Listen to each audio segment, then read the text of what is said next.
સુરેન્દ્રનગર જિલ્લામાં થતી ગેરકાયદેસર ખનીજ ચોરી સામે અત્યાર સુધીની સૌથી મોટી રેડ પડી છે.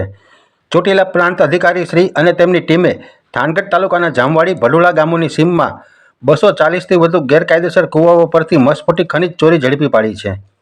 વહેલી સવારથી શરૂ થયેલી રેડ મુદ્દામાલની જપ્તી, ખનીજ ચોરીની રકમની ગણતરી અને બીજી તપાસ છેક મોડી રાત સુધી ચાલી હતી. Chotila deputy collector Shri H T. Makwana, Thangadh, Chotila, Muli મામલતદાર શ્રી, રેવન્યુ તલાટી વગેરે સહિતના અધિકારીઓ કર્મચારીઓની ટીમો દ્વારા આ સૌથી મોટી રેડ કરવામાં આવી હતી. આજે સવારે થાનગઢ તાલુકાની અંદર જે ભડુલા અને જામવાડી જે ગામ આવેલા છે ત્યાં જે ગેરકાયદેસર કાર્બોસેલનું જે ખનન થતું હતું ત્યાં અમારી નાયબ કલેક્ટર પ્રાંત ચોટીલાની ટીમ, મામલતદાર મૂળી, થાનગઢ અને ચોટીલા અને તમામ નાયબ મામલતદાર, રેવન્યુ તલાટી સાથે મળીને સંયુક્ત રીતે રેડ પાડવામાં આવેલી હતી. અને આ રેડ દરમિયાન છે એ લગભગ 150થી પણ વધુ જે લાઈવ કૂવા છે કાર્બોસેલના ખનન માટે એ મળી આવેલા છે. અને ત્યાં જે સાધન સામગ્રી હોય છે, ચરખી છે, જનરેટર છે, મશીન છે અને જે સાધનિક ઇન્સ્ટ્રુમેન્ટ છે એ પણ મળી આવેલા છે.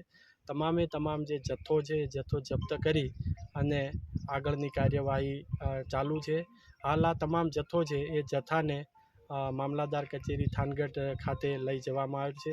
સાથે સાથે ટ્રેક્ટરો પણ મળ્યા છે, એ પણ ટ્રેક્ટરો જપ્ત કરી અને મામલતદાર કચેરીએ મૂકેલ છે. સાહેબ, કેટલા માણસોને રેસ્ક્યુ કર્યા છે? રેસ્ક્યુ સવારે 2 અને 4 અત્યારે 6 માણસોને રેસ્ક્યુ પણ કરી લીધા છે. રેડ દરમિયાન કૂવામાંથી 6 જેટલા મજૂરોને રેસ્ક્યુ કરી બહાર કાઢવામાં આવ્યા હતા.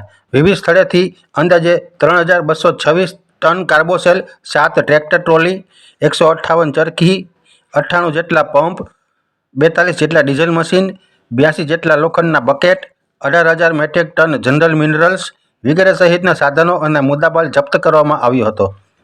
કરોડો રૂપિયાની આ ખનીજ ચોરીમાં કોણ કોણ સંડોવાયેલું છે તેની તપાસ હાથ ધરવામાં આવી છે.